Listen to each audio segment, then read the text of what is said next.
ఇప్పుడు వరకు అన్న వాళ్ళు మాట్లాడిండ్రు, వాళ్ళు చెప్పిండ్రు కూడా ఏమేమి కావాలి అసలు నీ ఆఫీస్లో సీసీటీవీ కెమెరా ఫుటేజ్ ఏది, నువ్వు ఏదో ఒక బొమ్మ వేసి నేను సహాయం చేసేసిన చలో చూడుండ్రి ఇగో నాకున్న పెద్ద గుండె ఎవరికి లేదు దునియాలా ఇట్లా ఇట్లా ప్రచారం చేసుకుంటున్నావు కదా, అదంతా బయటికి వచ్చినప్పుడు తెలుస్తుంది అదేంది దేనికోసం చేస్తున్నావు ఇదంతా కూడా. బట్ నిన్ను ఒక్కటే మాట అడగాలనుకుంటున్నా మల్లన్న, నేను మళ్ళా కూడా నీకు దమ్ముంటే ధైర్యం ఉంటే సమాధానం చెప్పు. ఆల్రెడీ ఇంతమంది జర్నలిస్టులు అడిగినరు, ఏ ఒక్కదానికి సమాధానం లేదు. మళ్ళా కూడా అడుగుతున్నా నేను, ఒక తెలంగాణ ఆడబిడ్డని బీసీ బిడ్డని ముదిరాజు బిడ్డని నిలబెట్టి నువ్వు సహాయం, ఏం సహాయమయ్యా నువ్వు చేసింది? 20,000 సహాయం అంటున్నావు, సరే చేసినావు సహాయం, నిలబెట్టి మీదికెళ్ళి తెలంగాణలో ఆడబిడ్డ మన అంటే అన్న కాలు మొక్కుతుందా? ఏడ మొక్కుతుంది అంటే రజాకారులు నెత్తికెక్కి కూర్చుంటారా నీకు? బలిసింది బాగా నీకు, అందుకోసం నువ్వు ఇట్లా చేస్తున్నావు. ఏ ఒక్కదానికి సమాధానం నువ్వు బయటకు వచ్చి చెప్పగలిగితే ఆ రోజు చేస్తా నీ పని చెప్తున్నా నేను.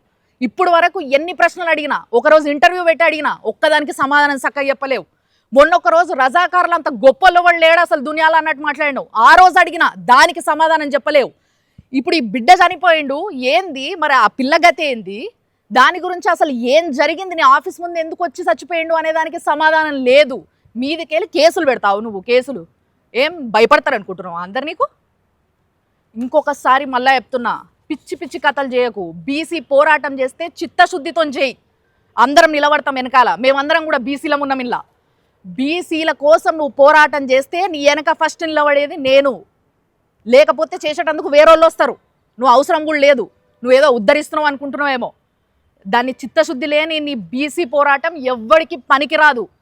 నేను అడిగినా కూడా నిన్ను దీని అన్నిటికీ సమాధానం చెప్పగలిగితే చెప్పు, లేదా నేను నీ ఆఫీస్కి వస్తా, కెమెరా పెడతా, అప్పుడైనా చెప్పు. మిత్రులందరికీ థ్యాంక్ యూ.